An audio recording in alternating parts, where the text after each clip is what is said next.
Hello and welcome. I'm Maria Steen. A few weeks ago, we hosted a discussion about the moral permissibility of taking the new COVID-19 vaccines and whether there was a moral duty to take this vaccine. We had a lot of feedback, received a lot of emails, and we decided that we would do a follow-up discussion tonight on the idea of the moral duty in particular and where the issues of conscientious objection fits in with that. Returning tonight to join me are Dr. John Murray, chairman of the Iona Institute and lecturer in moral theology, and David Quinn, director of the Iona Institute and columnist with the Sunday Times and the Irish Catholic. Also joining me are Dr. Kavanagh, senior lecturer in philosophy in Mary Immaculate College, and Dr. David Thunder, lecturer in political philosophy in the University of Navarra, who joins us from Pamplona. Good evening. You're all very welcome. Thank you. Good evening. I thought we would start the discussion. As I mentioned, we had a lot of feedback after our last video, and many people were concerned about the advice given by the Congregation for the Doctrine of the Faith, the CDF, that the vaccine, although tainted with this HEK 293 cell line, was morally permissible. It seems to me, though, and John, you discussed this and explained it very well the last day, I thought, it seems to me that the guidance given by the CDF was very narrow, that it came down to whether the intention of the patient taking the vaccine, where the intention was to protect life and prevent serious illness, and where that patient obviously has no control over the methods of production of the vaccine, and where there was no alternative medicine or vaccine to adequately address the illness, that it was morally permissible and didn't constitute formal or any other kind of cooperation with the evil of abortion. Or to put it in simple terms, as I would kind of explain it, the Holy See was really telling the faithful, it's not a sin to get the vaccine, where your intention is to protect life. Is that a fair reading of it, do you think? Yeah, no, that's exactly what they're trying to get across, is reassurance to Catholics that, correctly have a deep concern about abortion and are pro-life and who would not want in any way to be supporting or promoting or involved in abortion, and who have heard that there is a connection with some of the vaccines, at least, with an abortion back in the past or abortions back in the past, and are worried. And then, so quite rightly, the congregation, which again is very authoritative voice of the church, has given this guidance to reassure Catholics that there's no formal cooperation. In other words, nobody taking the vaccine is doing so in order to support abortion. That's out of the question for sure. And there isn't even any, what they call material cooperation, which would be kind of unintended cooperation that isn't acceptable because of the things you mentioned, because it's back in the past, it's over and done. It's not something that we are contributing to now. We're not supporting abortion in any way. We have good reasons for taking the vaccine because it is such a good thing to be, getting a vaccine and getting treatment that will help your health and your life and help the country and help your community. So there's very good reasons for getting the vaccine. There's no alternative that isn't connected with abortion in some way. If there was, then obviously you'd take that one because the no connection is better than the remote connection. But there's no moral fault here. It's not as if it's not saying it's okay to do it because the reward would be great. It's it's like it's a permissible sin. It's not a sin at all. It's something which is, as many things are in this kind of life that we lead, connected in with something that was bad, very bad, back in the past, which we're benefiting from in a remote kind of way because of the medical research that's being done and the vaccine that's being produced. But there's no reason for us to feel guilty about that benefit. And there's no reason for us to forego the benefit because of some concern about the that moral aspect of it. So it's great that the congregation has done that to give us that kind of reassurance. And I think it makes a lot of sense, and it's perfectly within the tradition of the church that, certain kinds of material cooperation are acceptable given, that certain conditions are met. Right. I mean, some people raise the issue that this particular cell line, it obviously comes from one baby, but some people raise the issue that there were other babies aborted in the process of the trials before they hit on the right stem cell or the right cell line in question. Does that make a difference to the moral principle in determining whether there is cooperation with evil? In other words, is it worse if there are tens or hundreds of babies aborted in the process as opposed to just one? Does it change the moral principle? I don't know if anybody else wants to come in on that one. Maybe Catherine or... Sure. In my view, it doesn't, because, the murder of one person is as bad as the murder of many people. A murder is murder. Killing is killing. So I think in strict principle, if it was one or if it was more than one, the principle remains the same.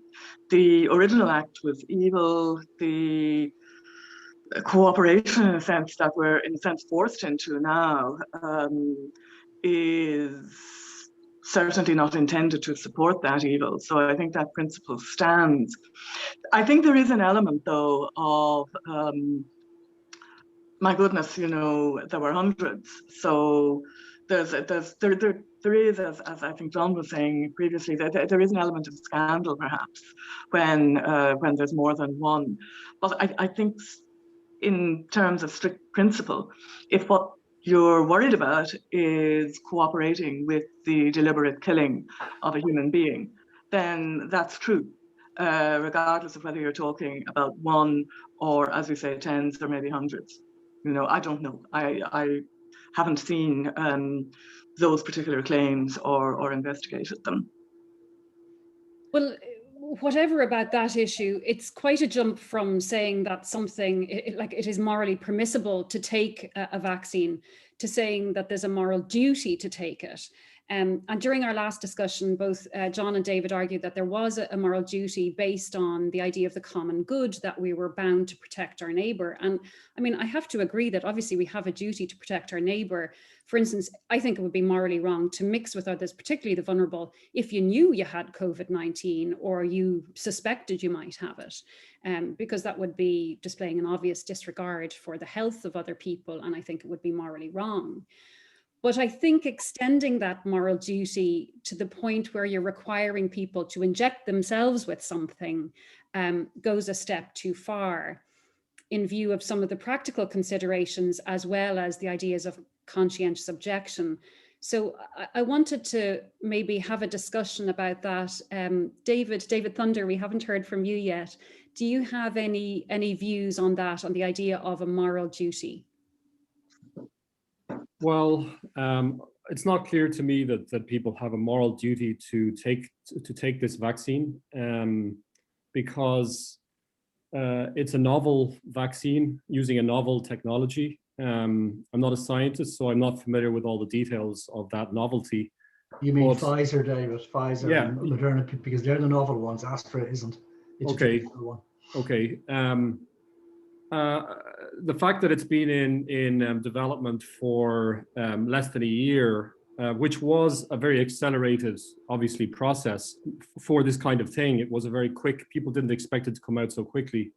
Even if it passed its tests, the fact of the matter is that we still can't be certain about long-term effects or long-term risks of the vaccine.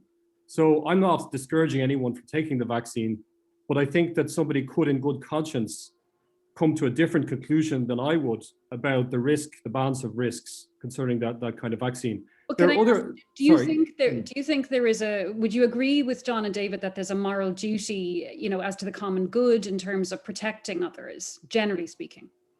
There's a moral duty to promote public health according to your capacity to do so.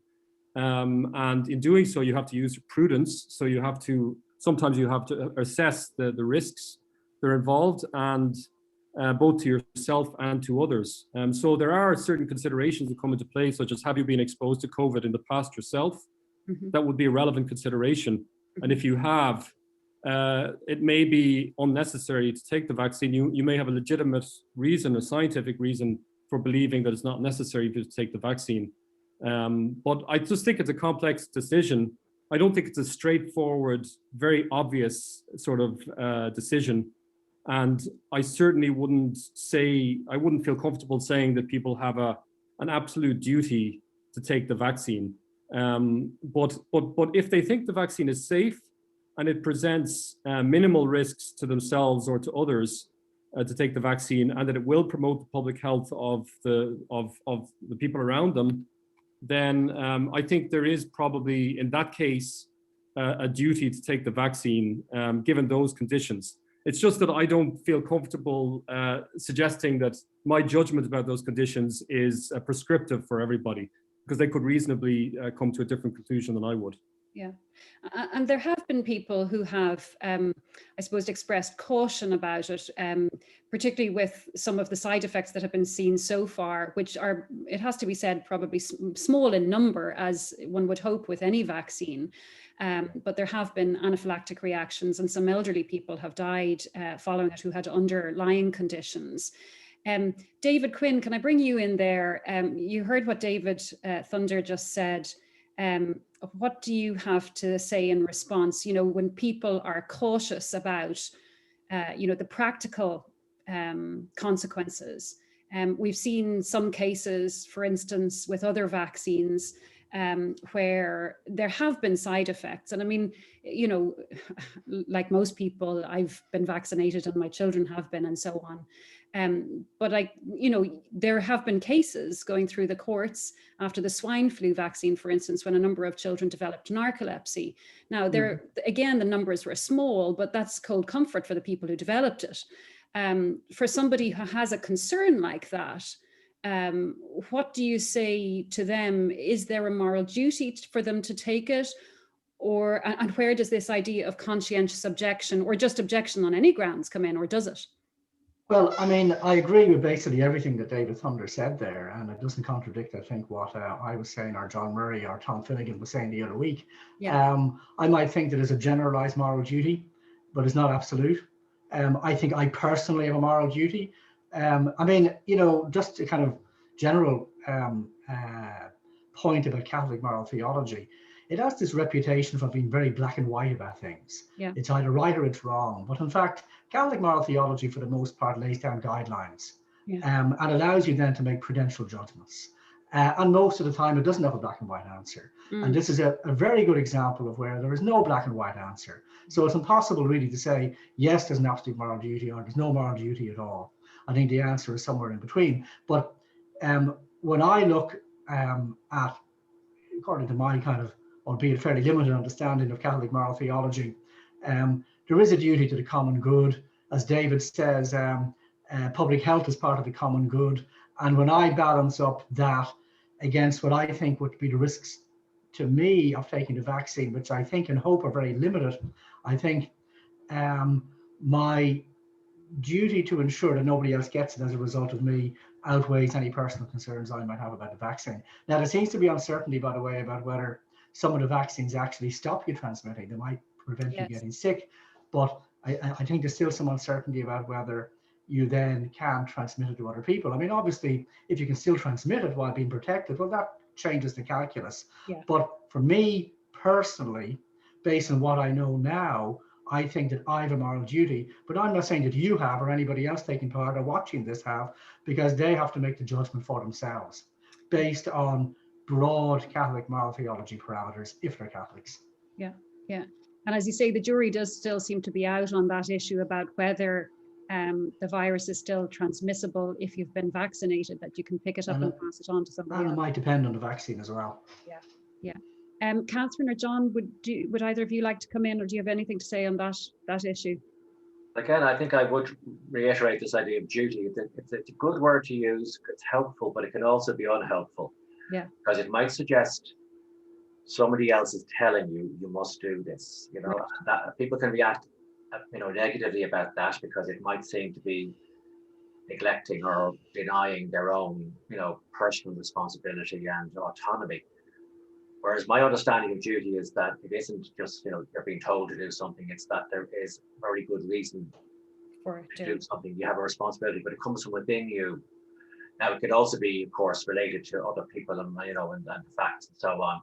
They come into it as well. But I would see it very much as an inner thing, something that is within you, that you want to be, you want to be somebody who is looking after your own health, looking after your family, caring for the community that you belong to, wanting to cooperate with a collective action that could be very beneficial for your community. So they're general things, but they will admit of exceptions. So I mean, David Thunder and David Quinn, they're both correct, of course, in this. There could be some people who should not take the vaccine or would not be suitable, and there should be no guilt or should be no shaming of anybody who has good reasons for not doing so.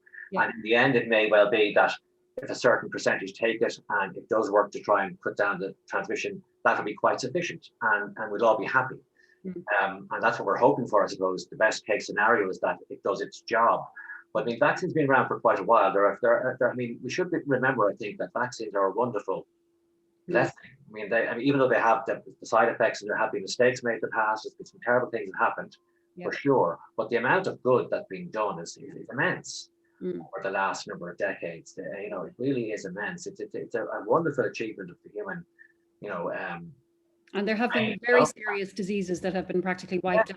Really, really good. So like the general duty is a duty for vaccines in general. In other words, if there's something that isn't, very risky or very burdensome or very, or counterproductive for you personally, that's going to be contributing to public health, including your own, then there's no reason not to do it. That's kind of, very, very, very, that would outweigh the reason to do it in that case, And that's what I mean by duty. It's not so much people are telling you to do it. It's more that it's just the right thing to do in the circumstances, weighing up the risks and various other things that might vary from person to person.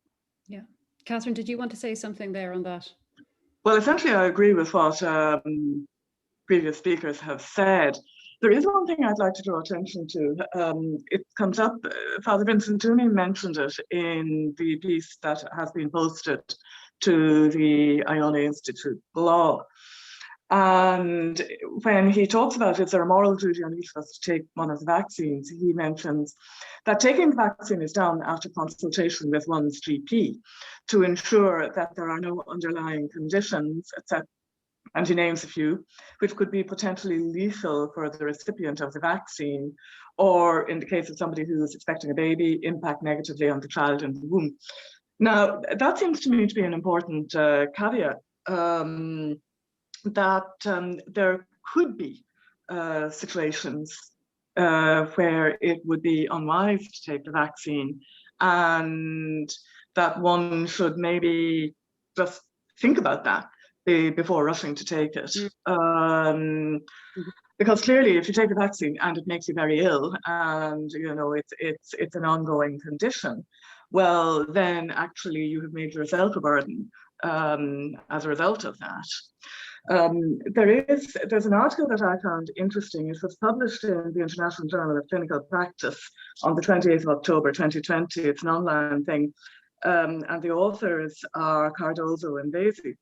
And they talk about the fact that the Pfizer vaccine uses a very new form of technology, and that there is a question as to whether this may lead to antibody-dependent enhancement. In other words, if you took the vaccine, it might help you now, but if the virus mutated and came back in a different form, the fact that you had the vaccine might actually, turn out to be a problem. And that's, as David was saying, these are not black and white. I mean, it is a prudential judgment, I think. But I would have a question there. I mean, has more research been done since October? And what is the answer to the question, could this lead to antibody-dependent enhancement? At the time of writing, Cardozo and Vasey were quite critical of the forms that were being given to patients in the United States to sign up for the vaccine, because they said this risk was not sufficiently highlighted. They didn't mean that it had to be emphasized, but simply that it had to be noted. It was not sufficiently noted in order to allow patients to make a fully informed decision. They felt that informed consent was something of a problem. So now I found that an interesting concern. I mean, I agree with all of the general points that the previous speakers have made. And I think, David, in my own initial reaction to you when you brought this up with me, I kind of interpreted the question as, is there an absolute duty to take this particular vaccine? And I thought, no, there isn't an absolute duty to take this particular vaccine, but the kinds of general duties and kinds of maybe rather responsibilities rather than duties. Yes, I mean, I agree with what the speakers have said about that. Okay. Well, I mean, we've talked about the kind of exceptional cases where either because of people's health or because of, for instance, people with allergic tendencies towards allergic reactions, or as you said, Catherine, people who are just cautious and nervous about the newness of this, that's all one issue. But where does a person stand who, for instance, accepting what the CDF says, still wants to protest against the development of these kind of vaccines and medicines that rely on the body parts of aborted babies? You know, during our last discussion, David made a comparison between, you know, gave the example of the bridge built by slaves, David. You know, do you refuse to cross it because it was built by slaves hundreds of years ago? But again, people have pointed out that abortion is something that is ongoing and that's socially acceptable. By contrast, we can say that slavery, while actually, sadly, it's not a thing of the past because human trafficking is the kind of modern slave trade, really. But it is universally condemned, I think, whereas, as we saw in our own country, abortion is now celebrated. So there are those that feel that continuing to use vaccines and medicines that rely on embryonic cell lines sends out a message that it is acceptable, or at least that it's not unacceptable. So, you know, how do, you know, on what basis can somebody, you know, reject the vaccine on conscience grounds? Is that a valid reason for rejecting it? If there is a general kind of, we're talking about a moral duty in simple terms, as David and John have explained. David, Quinn, do you want to come in there for a moment on that? Well, I mean, I just refer back to what our previous speakers were saying, and also to what was said in the previous video we did, which people can find online, which and the discussion Tom Finnegan took part in, that the cooperation is so remote that it means we're not morally culpable if we take any of these vaccines. Yes, but if somebody accepts that, yeah, but they still don't want to, they still feel themselves that, you know, they want to send out a message, and the only thing within their power to do, they have no influence with big pharma or with the government. The only way they can show their objection is to say, I won't take this for myself. Well, I mean, that's fine. I mean, again, it's up to each person to weigh their individual conscience and decide what the best thing to do. So they may well decide, no, I'm not taking this because I don't like the, you know, the origin of the HEK293 cell line and the fact that it comes from this aborted fetus or fetuses back in 1972. And so that's completely within their rights, obviously. And I don't think, you know, CDF is not going to say to them, you're doing the wrong thing here. It's not going to say that. So what it's simply saying is it's morally illicit to take those vaccines, but it's again not saying you must and that you have no right to state your objection. Yeah. David Thunder, can I ask you about that? Yeah, I mean, I think there's an issue of proportionality in the sense that while it's true that vaccines, in order to work, need to be taken by a large number of people to complement natural immunity, which is people have been exposed already. So you do need a large number of people to take them. It's certainly not the case that you need 100% of the population to take the vaccine. So I think that's a consideration that we need to take into account. So because if somebody has a conscientious objection or has a reason, a considered reason for not taking the vaccine, it's not like their decision is necessarily going to bring down the whole immunity process. Because if they were the weak link, so to speak, if just the fact that they didn't take the vaccine was going to bring down the whole enterprise, then you might say, wow, proportionality here? Well, you're bringing down the whole immunity of the nation. You better think very hard about that. that's a big loss. That's a big cost for you to be inflicting on the community. So I think it's not as simple as saying you're going to hurt everybody by not taking the vaccine. I think it's a question of cooperating with a valuable social project that will help save lives. But I just don't think it's as straightforward as saying that every person who refuses to take the vaccine is somehow sabotaging this process. But John, there seems to be pressure coming in from governments and potentially also from private companies to suggest that people should be taking this vaccine. I mean, Angela Merkel recently said that while vaccination would not be made mandatory in Germany, there may be consequences for those who refuse to take the jab. So she seemed to be intimating that people would not enjoy the same freedoms as those who were vaccinated. And this kind of gets into, while she said that it wouldn't be legally compulsory, there are some that debate whether it should be made legally compulsory. I think in the absence of there being a moral duty, it's difficult to argue there's a legal duty. But where you do accept there's a moral duty of some sort, you know, there are grounds for saying there should be a legal duty. What do you say to that? Well, if you take up the last point that David Thunder talked about, which is that if a certain proportion take the vaccine, it works. But supposing we were a few months down the line and the uptake was very low, then you'd be into a different situation, because now you'd be saying, okay, how do we encourage and incentivize, you know, and persuade the people who are being slow or who are being cautious to change their minds and take the vaccine, because we want this to work and we're going to suffer the consequences as a society if it doesn't work. So that may be in mind, I think, with some of the governments, you know, like if this is not taken up by a sufficient number. And I mean, there is a general context here where people can be negative about vaccines. I mean, this isn't the first time that there's been worries about the uptake of a vaccine because of fears, and because people have been, you know, scared away by the true stories about things that have gone wrong, maybe, but also maybe rumors, you know, and things that aren't exactly scientific. And so this fits into that context as well to some extent, although there is the fact that it is so quick and it is novel. That's you know, that is real. That's different than other vaccines in the past. So I think governments have a kind of a legitimate reason to be concerned about this. Now, I don't think that necessarily justifies using coercion, because that's another thing altogether. You know, that gets into a whole complicated question of, you know, just what power a government can have. And I think governments have to be very careful not to lose the trust of the people, not to go beyond their authority. So they have to do their best, I think, to educate people and encourage and do what's proportionate to try and get people to individually and, you know, and I suppose socially as well, come to the conclusion that this is a collective action that's for the good of all, and that it is relatively safe, because there'll always be concerns about safety in medicine, and especially something that's new.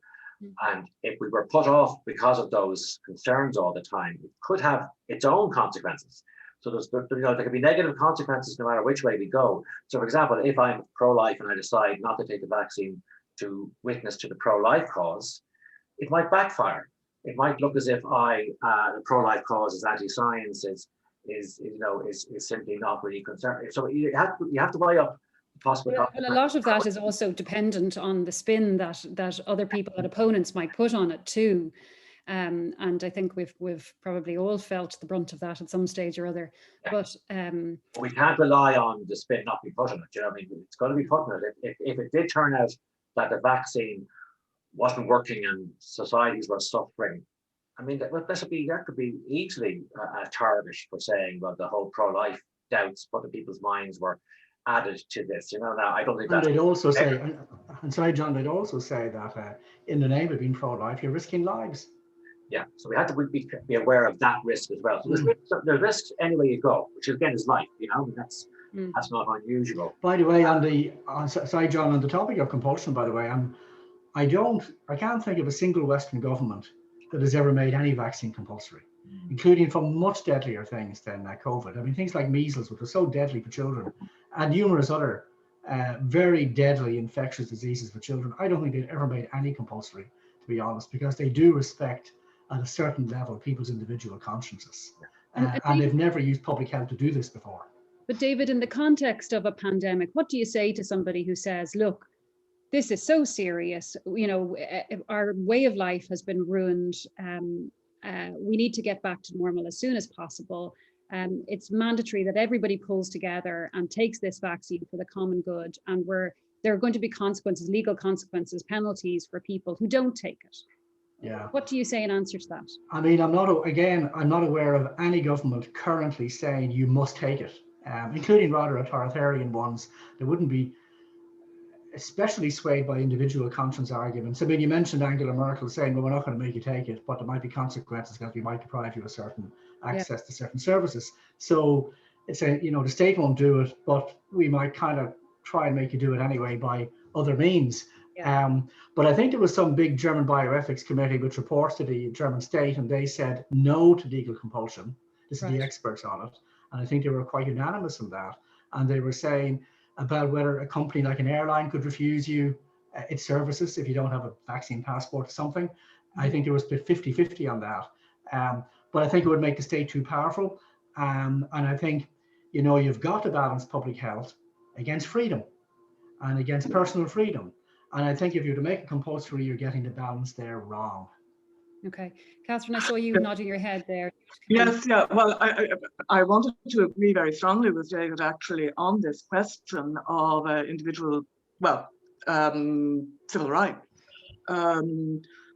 There are other goods at stake here. And I think to do something as unprecedented as make a vaccine compulsory, it's a very serious interference with bodily autonomy to do that. And, over the past 30 years, we've heard about nothing but bodily autonomy. And now all of a sudden it seems we can just throw it overboard because we want everybody to take this vaccine. I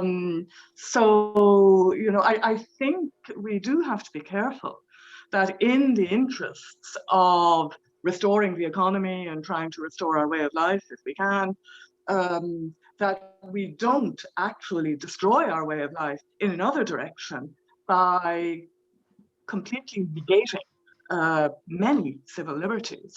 To me, that seems to be an important point. I think it's interesting to look at the history of conscientious objection. Actually, it first emerged as an issue during the First World War. The countries were not popular. People who refused to go to the front, people who had conscientious objection to going to war for one reason or another. Now, I think it is interesting that they were certainly unpopular. And you had things like, the white feather and so on going on at the time. Still, conscientious objection was respected. And war, to my mind, was in some ways perhaps a much more direct threat to everybody's life and safety. Now, people might disagree with me about that, but that is how it seems to me. Yeah, but there is a parallel there with the state saying, look, that it's for the good of the nation, and you all need to get in. You all need to enlist. Yeah. On that point, sorry, David, you wanted to say something? Sorry. Could I just come in on that and just say, first of all, that I want to echo what has been said already by other speakers, which is that autonomy, bodily autonomy, is a fundamental principle also in international law, national and international law. And so inserting a medicine coercively into somebody's body is a fundamental violation of their autonomy as a person, as a human being and a person. So I think it's interesting that this is being even contemplated.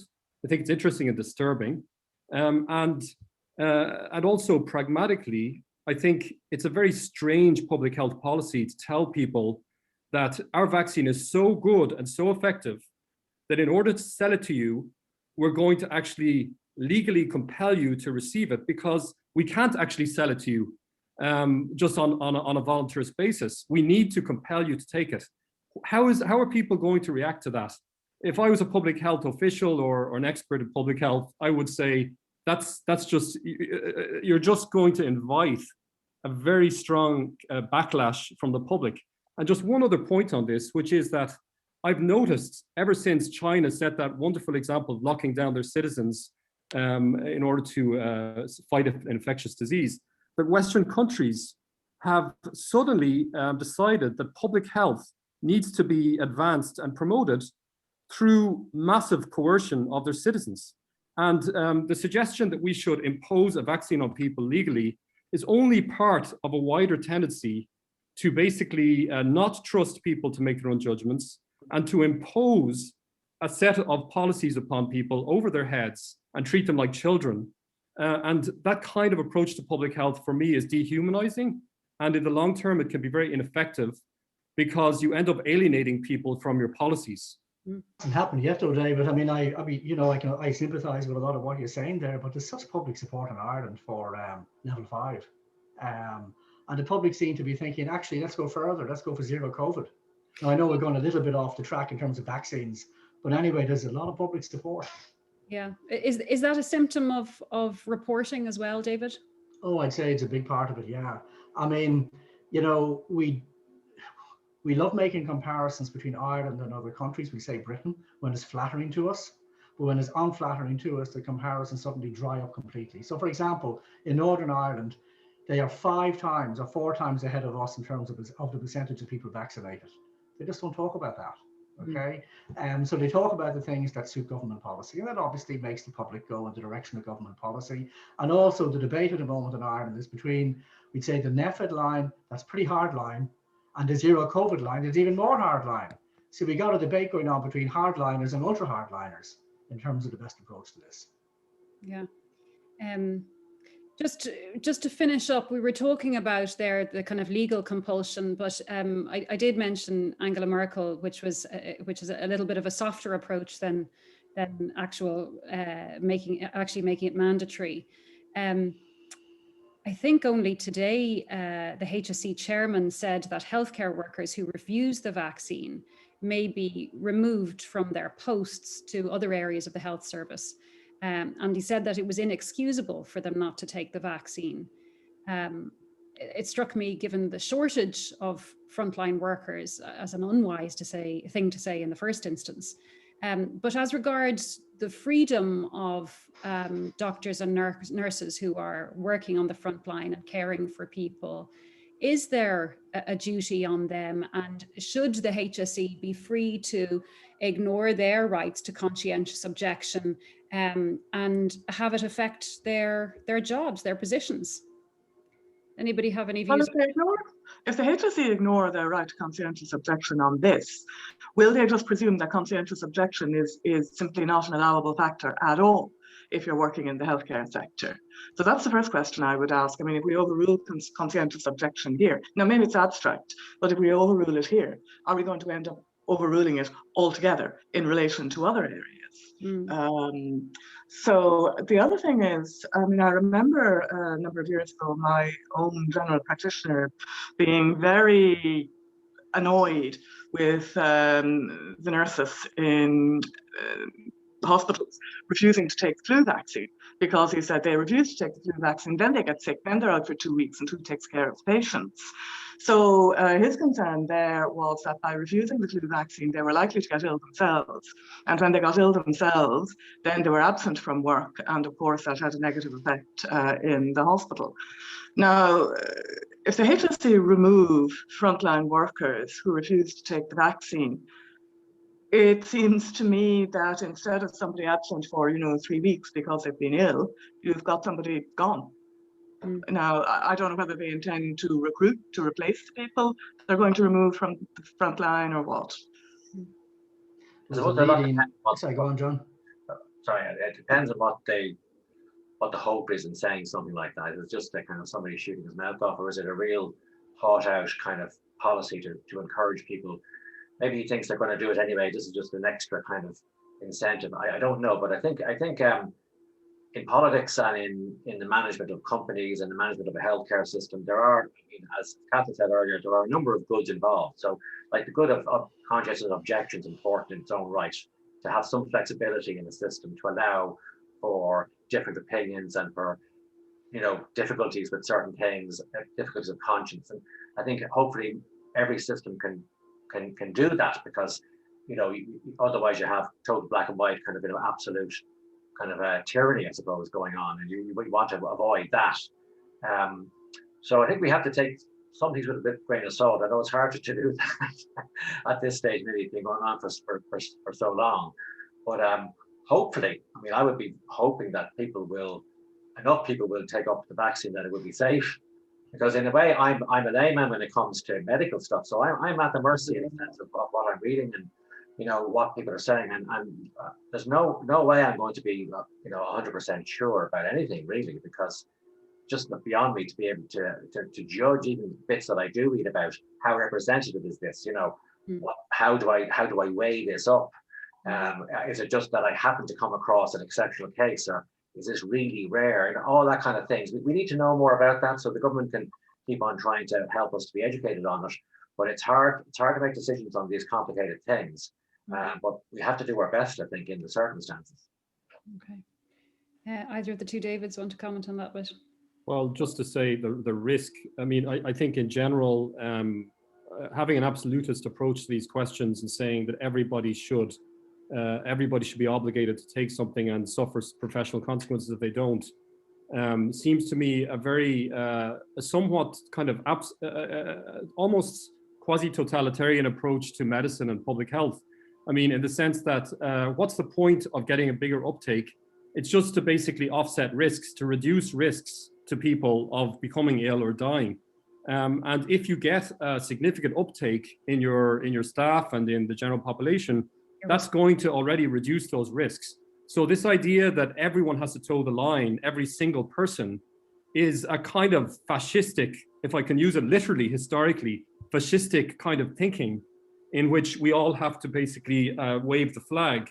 And I think we need to have a little more respect and deference towards individual liberty, and realize it might be a problem if everybody was not anti-vaxxer, but everybody just decided that they didn't want to take it or didn't feel they should take it. That would be a problem for public health. But I don't think we should assume that because there are some conscientious objectors that the whole system is going to collapse. Yeah, there won't be enough. There won't be enough. Mind you, apparently in France, there's a lot of resistance, according to opinion polls, to taking the vaccine. At one point, it was, I think, about 45%. I think that's dropped to about 35%. So I don't know, that might drop further on the big public education campaigns, but you could still have a significant number of dissenters. But as you say, David, if 80% of the population take the vaccine, and then there's another percentage who have had it. I mean, we will get a herd immunity by people having had the infection themselves or taking the vaccine. So hopefully the question of compulsion won't even arise, except maybe within the health system, because they'll figure if you're a frontline healthcare worker and you come into contact with members of the public and you're not vaccinated, then you put these patients at risk. So the kind of considerations there in the healthcare system are different, fortunately, from the point of view of general society to general society, because it would be terrible if we were all placed under the kind of compulsion that healthcare workers might be placed under. So I presume you're all agreeing that this likewise it shouldn't extend to private companies, airlines, all that kind of thing. No. On balance, I think Michael O'Leary was on radio the other day saying Ryanair doesn't intend going down that route. That's right. I didn't hear the reasoning, but again, you'd kind of worry because, you know, private companies are sometimes so big and so powerful that if you suddenly deny the right to travel, they've taken away what amounts now to something, I'm not going to say quite a fundamental right, but it's not miles off. And they say you can't travel ever more in your life, by boat maybe, by car, but not by plane. And that might end up being too radical an infringement of civil liberties as well. Isn't the right to travel in the Constitution? I mean, didn't we all vote on that several years ago? The right to travel. Was that only in a particular context? Yes. I can't remember. Well, my understanding was that it was stated very generally to avoid having people think that it was that particular context. Yeah, I mean, you can see a rake of possible constitutional cases coming down the track, depending on what level of compulsion companies or the state or employers like the health system are willing to bring to bear. Yeah, well, I would have thought with private companies that at the end of the day, it's about what'll make them money, and you know, refusing to take people, is that going to be bad for business? Or for instance, for an airline, if they can ensure that everybody on the plane is vaccinated, does that make them more popular? But supposing you have, I mean, possibly you could have, let's say, Aer Lingus saying we'd only take you if you're vaccinated, and people say, that's the airline I want to travel on. And then Ryanair say, well, no, we're not going to have that kind of compulsion. And then everybody who's not vaccinated goes on Ryanair. It'll be a really quite bizarre situation. And actually, society, I think, could easily become radically polarized with all this. Well, absolutely. And I mean, we're doing it in all kinds of ways already. Just before we go, John or David, sorry, Catherine. I'm talking too much. No, I mean, what struck me when you were talking about the polarization or the low uptake in France is that I think there's an element in this whole vaccine debate, which was not actually about the vaccine. The vaccine is being used as a kind of symbol of, you know,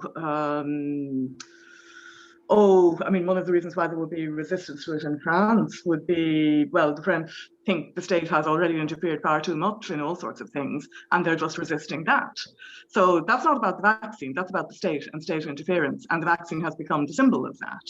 You know, here in Ireland, we always go to extremes, you know. So, God knows, I mean, 40 years ago, we might all have been anti-vaxxers. Now everybody, as you say, you know, they want hardline and they want ultra hardline, you know. So, it's, you know, this is not about the practicalities of the disease. This is about how do we look, you know. I think in Ireland there is and around the world, the vaccine issue is interesting because we're kind of at the start of the vaccination, I suppose, at the moment. So it would be interesting to see what happens in the next few months. And I would be worried if the uptake was very low and we're just left in, you know, in difficulties because we still have this disease and we still have lockdowns and we have all sorts of things going on and it's affecting people's mental health and physical health and the economy and employment and all that kind of stuff going on.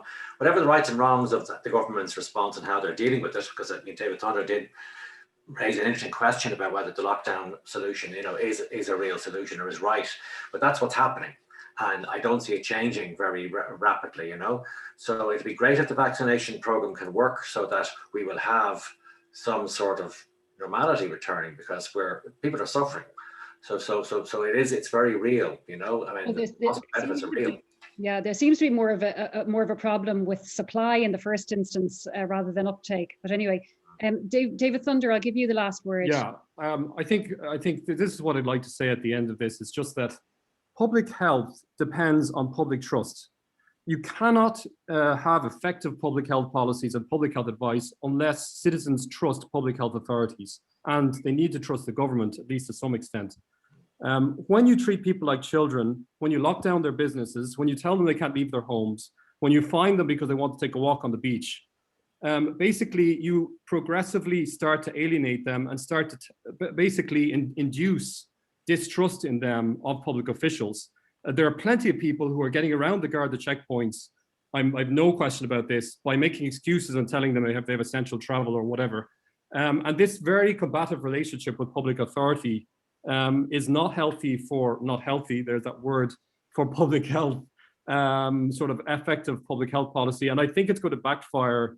It's going to backfire and we'll probably have I would be confident to say we'll have a lower uptake on vaccines because of the infantilizing policies the government has brought on people. I'm not so sure. I think people are so far quite happy with the lockdown. And I mean, we'd see, David, I mean, it's just interesting that different societies seem to have different levels of resistance to this, but the Irish seem to have very little, to be honest. Yeah. We'll see. We'll have to leave it there. Catherine Kavanagh, John Murray, David Thunder and David Quinn, thank you all very much, and thank you to our viewers for joining us. Thank you. Thank you. Good night.